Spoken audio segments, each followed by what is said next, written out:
You ever walk into a Christmas gathering and feel like the punchline before you even say a word?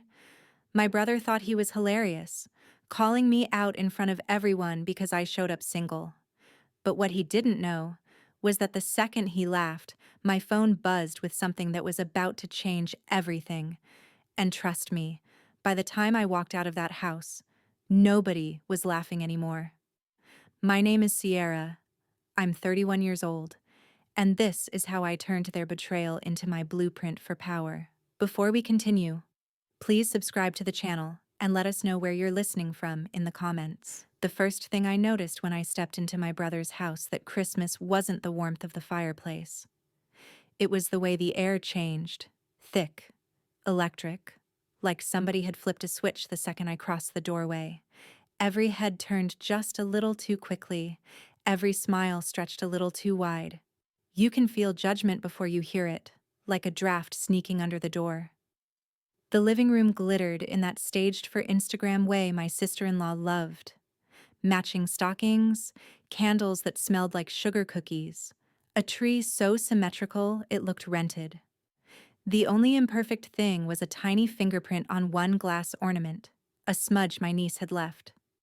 I caught it right away, and I knew nobody else would dare touch it. That smudge was the only proof a real kid lived there. Laughter spilled out from the kitchen, sharp and bright, bouncing off the hardwood. Somebody popped a bottle, Prosecco maybe, and kids were sliding across the floor in their socks, squealing. It was pure Tennessee holiday chaos, loud, messy, familiar. For a split second I thought, yeah, maybe this is still home. Then Derek opened his mouth. "Here she is," he called out, holding his beer like a microphone. "Ruining Christmas again by showing up single. Seriously, can't you bring anyone?" The room cracked open with half-hidden grins. A few cousins laughed the way people do when they want to look like they're not picking sides. My mom didn't even look up, just sighed, long and disappointed, like this whole scene was an annual tradition. My chest tightened, but I smiled anyway. You learn to. You build that smile like armor. I walked past them, heels clicking on the wood, carrying the casserole I'd baked just to prove I could still contribute something. Every step felt like it weighed 10 pounds. I set it down on the table beside the deviled eggs and turned, trying to breathe, trying not to let it show. That's when my coat pocket buzzed. It wasn't the usual vibration from a group chat or some pointless notification. This one felt heavier. I reached for the phone like it was calling me in another language. The screen lit up. Final offer. Congratulations from redacted international firm. My pulse jumped so fast I could hear it. I opened the email with my thumb shaking, half expecting it to disappear before I could read it. But there it was, line after line spelling out the thing I'd been dreaming of and never saying out loud. A full offer. 6 figures, relocation, Berlin. Not New York, not another contract gig, not another maybe someday promise. This was real. Visa covered, penthouse included, a signing bonus that could wipe out my credit card debt and leave enough to breathe for once. I blinked hard. The words blurred. The noise of the house drifted back in. The laughter, the clinking glasses. But it all sounded far away now, like I was underwater. For the first time in years, I felt the ground steady under me. I didn't look at Derek, didn't look at Mom. I just straightened my back, closed the email, and slid the phone into my hand. The glow from the Christmas lights painted the room in soft golds and reds, and I could see every face waiting for me to fold. Instead, I walked over to the tree where the kids had left shredded wrapping paper. I stood there for a second, feeling the heat of the lights on my skin, and said, "Since everyone's so curious about my relationship status, I think it's time I share something." Silence. Even the Bluetooth speaker stopped mid-song like it was in on the moment. Derek froze with his beer halfway up. "I didn't bring anyone," I said, lifting my phone so the screen lit my face. Because I'm moving. They stared. I just got a job offer, a global one, full relocation to Berlin, six-figure salary, a signing bonus bigger than what most of you make in 3 months. Nobody laughed this time. The only sound was the faint crackle from the fireplace. My mom's eyes flicked from my phone to my face, searching for some hint that this was another one of my big dreams that never quite happened. But I wasn't dreaming anymore. I let the quiet sit there, heavy and perfect. Then I said, "So no, I didn't bring anyone, because I'm not looking for someone to complete me. I'm building a life that doesn't ask for permission anymore." I watched the words land, slow, deliberate, like snow settling on cold ground. Derek's jaw tightened. My sister-in-law looked away. My cousins tried to pretend they were checking their phones. I walked to the kitchen, poured myself a glass of wine, the good one they keep for guests. My hands were steady now. Behind me, the murmurs started, small and uncertain, the way people sound when they realize they've underestimated the quiet one in the room. I didn't turn back. I didn't need to. Out the window, snow had started to fall, soft and silent over the neighborhood. It felt like the universe had finally exhaled with me. I thought about all the nights I'd spent doubting, all the people who'd told me I was too much, too late, too lost. I thought about every version of myself that had walked into rooms like this and tried to earn a place. Not this time. I took a slow sip of wine, felt the warmth hit my chest, and smiled. Not the practiced one, the real one that had been waiting years to show up. Let them talk. Let them wonder how the family screw-up got out. They could keep their perfect ornaments, their predictable lives, their safe little corners of Tennessee. I had a flight to catch. I stayed in the kitchen longer than I needed to. Not because I wanted to hide. I'd done enough hiding for one lifetime. I stayed because I wanted them to wait on me for once, to let them sit out there in that perfect living room, wondering what I might say next. Wondering how it feels when the person you underestimated finally gets quiet enough to be dangerous. The wine in my hand was rich and dry, the kind that sits heavy on your tongue. Derek always bragged about this brand, the kind he only opened for important guests. I smiled into the glass. Guess I finally qualified. The kitchen light hummed, soft and steady. Out the window, the backyard was dressed in old string lights Dad hung up years ago. The bulbs were uneven now, drooping a little in the middle like tired shoulders, but still glowing. They reminded me of him, of me, still trying, even after all the years of being stretched thin, trying to shine in a place that never really made space for me. Footsteps behind me, soft, hesitant. Not Derek's heavy boots. Lighter. Mom. You're moving to Berlin? Her voice wasn't surprised exactly. It sounded more like she was testing the words in her mouth, trying to see if they fit in her world. I turned, setting the glass gently on the counter. Yes, in 2 weeks. She blinked slowly, like she needed time to process it. The kitchen light caught the small scar on her wrist. Old, faint, from the time she spilled hot oil back in 2004. I remember that day. The smell of smoke, her cursing under her breath, me rushing for a towel. Same year she told me I was getting too picky about dating. I guess that's when she started worrying more about me being chosen than me choosing. But the family will miss you, she said, voice soft, words arranged like an apology. Will you? I asked. Not cruel, just honest. She looked down, fiddling with the bracelet Dad gave her last Christmas. I could see the confusion flicker across her face, like she wanted to argue, to comfort me, to do both and neither. Your brother didn't mean anything by it, she finally said. You know how he jokes. I let out a quiet breath. No, Mom, he meant it. And so did you. Every sigh, Every look. Every time you told me it didn't matter that I was alone, then asked about it anyway. She didn't speak. She just shifted her weight, staring at the counter like it might give her an answer. Maybe she wished she hadn't followed me in here. Maybe she wished I'd stayed quiet forever, the way I used to.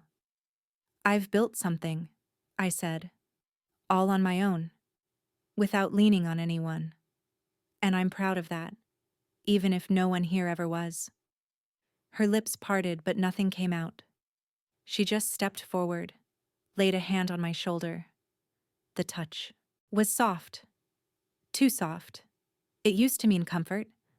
Now it just felt like memory. Then she turned and walked out, her slippers whispering against the tile until they disappeared down the hall. The silence that followed was heavy, but not lonely. It was mine. When I walked back into the living room, everything had shifted. The air, the noise. It was different. Quieter. The TV was off. Half the kids had gone upstairs. The sparkle in the room had dulled, like the truth had dimmed the lights. Derek sat on the couch, elbows on his knees, scrolling his phone like he needed something to focus on.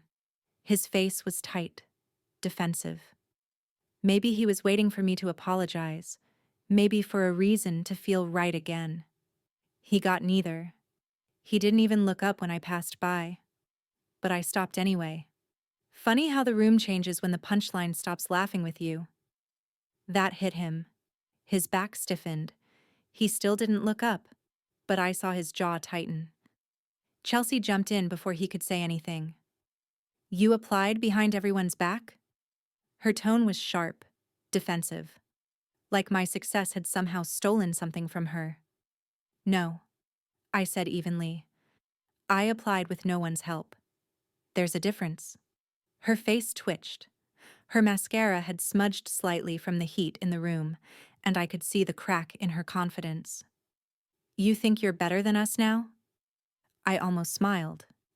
No, I've just always been better than the version of me you all kept trying to shrink.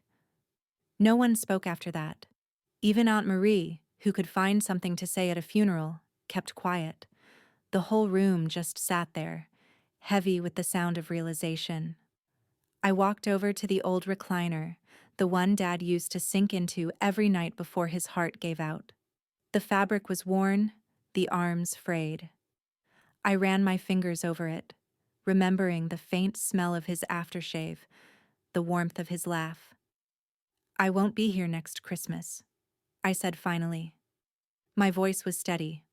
Or Easter, or the 4th, or any holiday where I'm expected to smile through shame.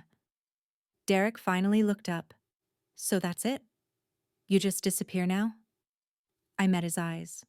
No, I just stopped showing up where I'm not respected. That's not disappearing. That's self-respect. He clenched his jaw and stared at the wall, as if the wood paneling might offer him a comeback. It didn't. And standing there, I saw it so clearly, the thing I'd been blind to for years. They were never scared I'd fail. They were scared I'd succeed without them. That I'd prove every quiet sacrifice, every sleepless night, every side hustle and rejection and lonely dinner was leading somewhere they couldn't follow. They'd built a box for me, one labeled almost successful, almost good enough. They kept it neat and small and safe, and I kept trying to fit. But that box had burned the second I opened that email. They didn't see the rejections, the unpaid internships, the nights. I'd come home from waitressing in Memphis with sore feet and tear-stained makeup. They didn't see the mornings I dragged myself to interviews I was sure I'd blow just to keep the dream alive. They didn't see the woman who fought for her own name in rooms where no one cared to remember it. All they saw was the single woman who kept showing up to family holidays without a +1, the punchline, the warning sign, the ghost of who not to become. But not anymore. I finished the last sip of wine, set the glass down on the table, and picked up my coat. The living room stayed silent, like everyone was afraid that speaking might break something they couldn't fix. As I reached for the door, I glanced back. The Christmas tree still glowed softly, its lights reflected in the window. The same tree that had witnessed years of laughter, judgment, secrets. I took one last look and thought, this is the last time it gets to define me. I walked out into the cold December air. The night bit at my cheeks, sharp and clean. Snow had started to fall again, thin flakes catching in the streetlights. The world felt bigger out here, quieter, freer. Behind me, their perfect little house glowed warm and distant. I could still hear faint voices through the door, muffled, unsure. But they were behind glass now, and I was done trying to get inside. Yeah, maybe I ruined Christmas, just not the way they thought. I woke up in the guest room that no one actually told me I could use. The sheets felt stiff, starched like they'd been folded for show. The air smelled like cinnamon plug-ins and leftover detergent, a scent that pretends to be comforting but mostly just lingers. Still, it was quiet. After last night, quiet was the closest thing to peace I was going to get in that house. I lay there staring at the ceiling, tracing faint cracks in the paint, the way I used to when I was a kid scared to fall asleep at Aunt Lydia's. Only this time, I wasn't scared. I was just done.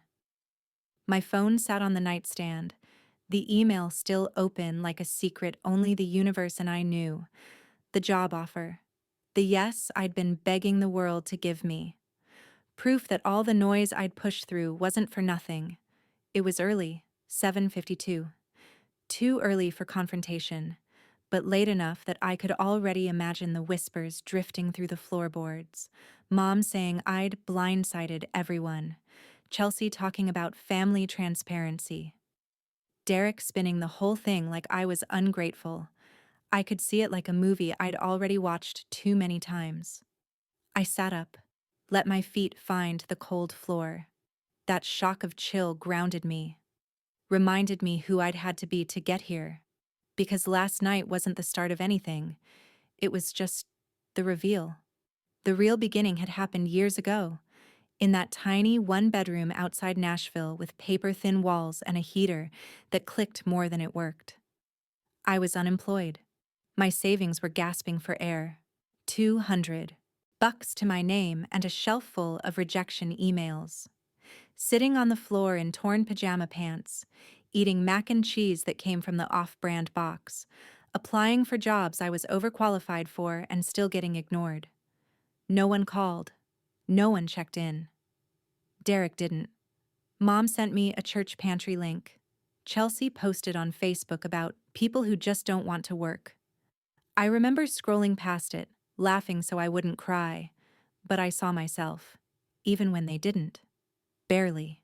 Flickering, like Dad's sagging string lights out back. But still there. And I kept going. I kept a spreadsheet of every company that ghosted me, 127 in total. Every "we'll be in touch" that never called back. Every "maybe next time." And then one day, one call. A recruiter from a global firm I'd applied to at 2 a.m. because I couldn't sleep. I almost didn't answer. Thought it was spam. But it wasn't. It was real. Someone on the other end actually wanted to hear my story, not just read my resume. That call turned into an interview, then another, then a project test, then silence. 3 weeks of silence, long enough to convince myself I'd failed again. I cried in my car outside a Kroger parking lot. Told myself maybe I was meant to stay here forever, orbiting this same table of forced smiles and polite disappointment. Until last night. Until that vibration in my pocket. I got dressed slowly, pulling on a black turtleneck and jeans. My suitcase was already zipped by the door. Deep down I'd known I wouldn't stay the weekend. Not after everything he said. Downstairs, the smell of coffee and maple syrup mixed with the sharp sting of something burnt.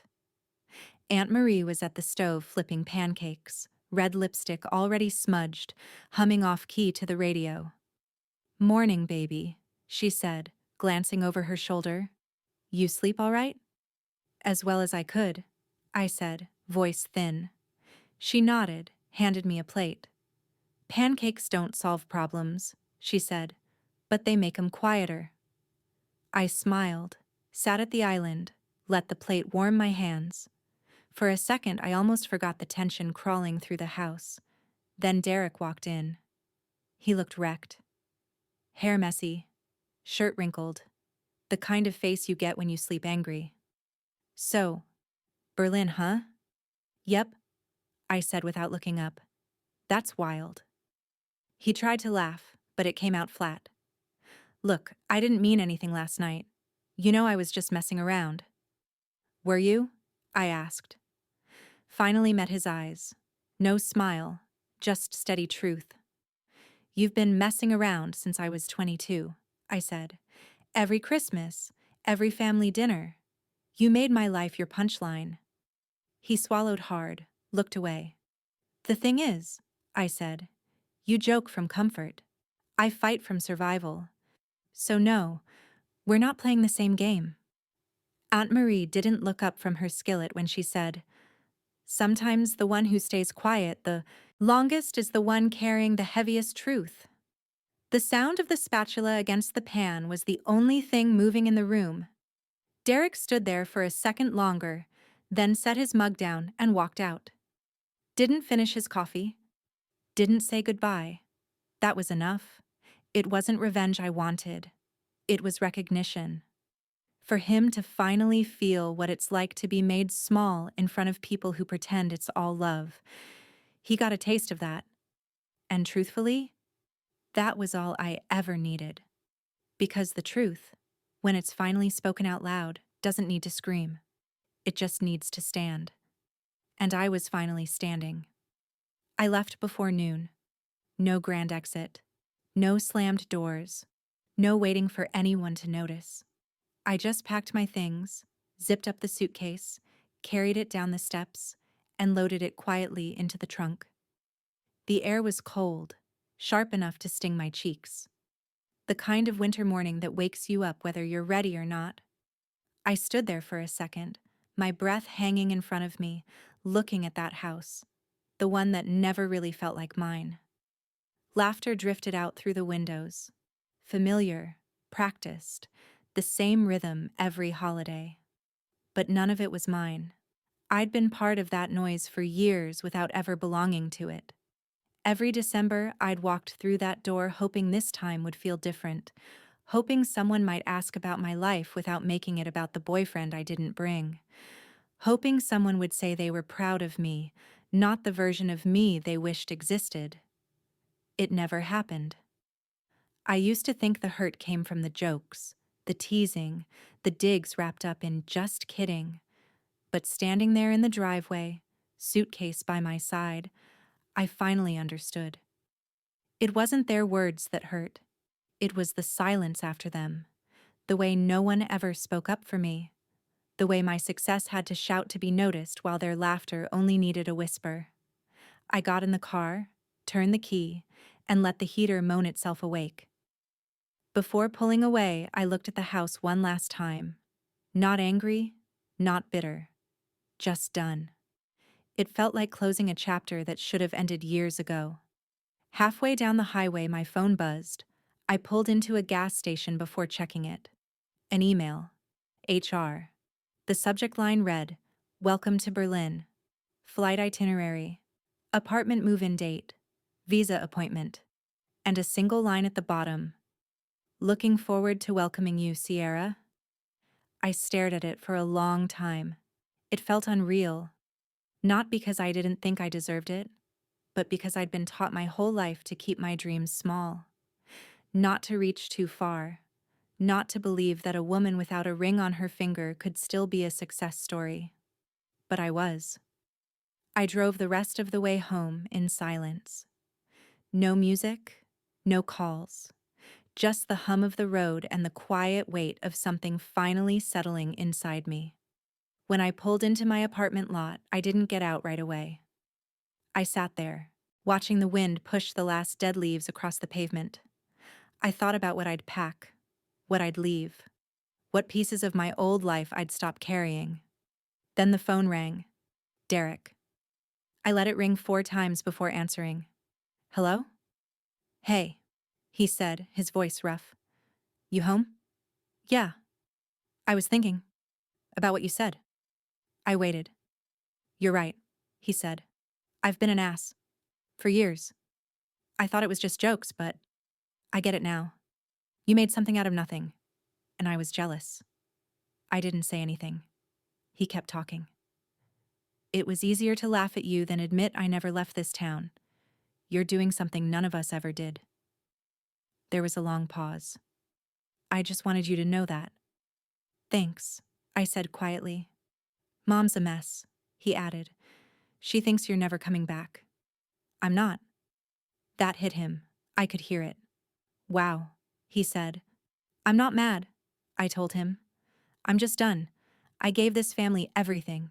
Every year, every time. I let myself be the joke.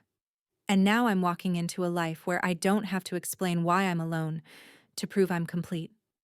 He exhaled, a sound somewhere between guilt and exhaustion. I didn't mean to make you feel small. But you did, I said. And nobody stopped you. Another pause. Do you hate me? No, I said softly. I just don't need you anymore. Silence. Then, almost a whisper. I hope they know what they're getting over there. You're the real deal, Sierra. My throat tightened, but I didn't cry. I didn't need to. His words were late, but they were honest. Maybe for the first time. He hung up without saying goodbye, and that silence, the clean, final kind, felt like closure. I went inside, opened my closet, started packing. Jackets, sweaters, shoes. The life I was taking with me. The rest could stay behind. That night, I ordered takeout, poured a glass of wine, and booked my one-way flight to Berlin. No posts, no announcements, no validation needed. This moment wasn't for them. It was for me.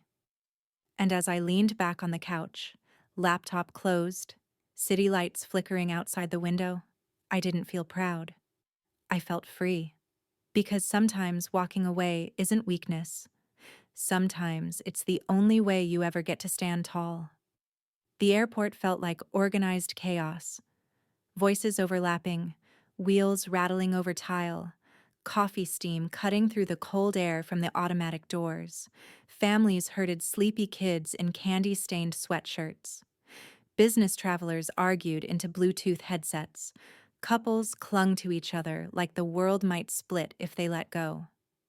And then, there was me.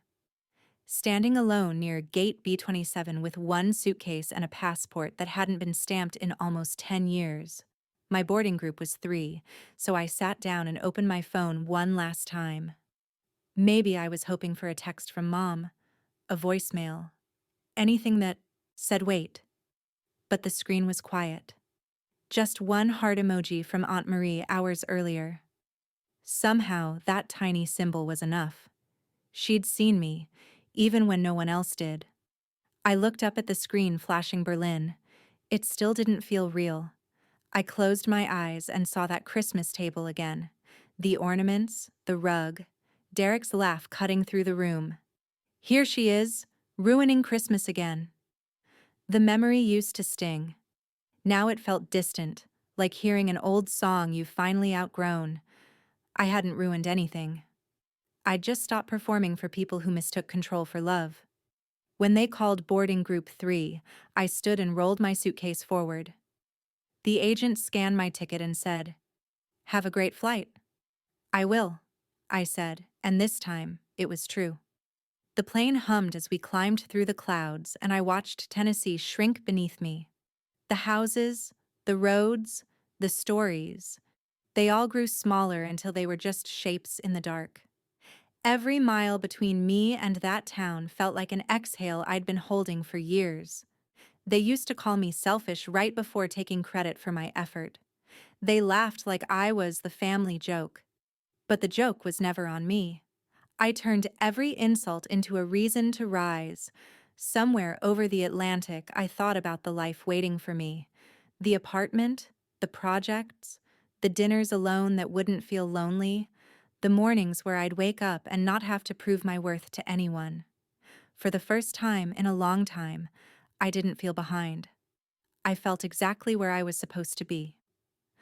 A week later, an email arrived from Chelsea. No subject line, just 5 words. We didn't know. I'm sorry. I didn't reply. Not out of anger, out of peace. Some betrayals don't bruise the skin, they just go quiet. Some apologies arrive when the plane's already landed on a different continent. I didn't ruin Christmas. They just never understood who I was. And once I stopped trying to prove it, I became unstoppable. If this story struck a chord, hit like, subscribe, and tell me what you think in the comments.